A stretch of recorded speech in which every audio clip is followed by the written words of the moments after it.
Hey everyone, this is Christine Vales, and I wanted to pop on and wish everyone here in the United States a happy and blessed Thanksgiving.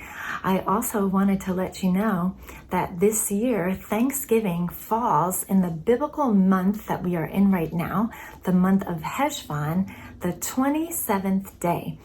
And is this a significant day on God's calendar? And the answer is yes.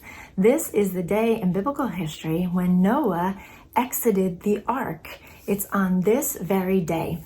And if you read in the account of the flood in Genesis chapter 8, we see that the very first thing that Noah did when he exited the ark was that he built an altar to the Lord. He basically gave thanks and worshiped God. He didn't go and build his own house first or scope out the land. The first thing he did was to worship and thank the Lord. And so I just love how this year our Thanksgiving holiday is just overlapping the day that Noah exited the ark and gave thanks. So it's just underscoring how the Lord is just highlighting how we are to give thanks.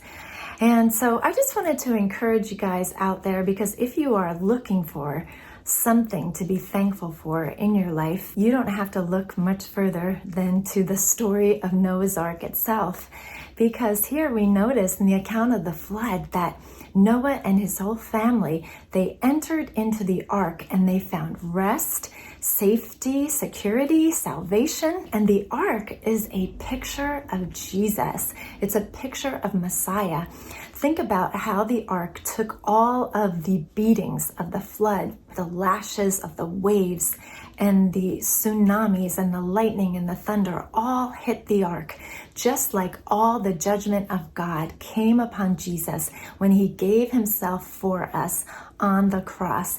And the Lord said, "It is finished." He satisfied all of the judgment of God so that we can have peace with our Abba Father and enter into salvation and rest.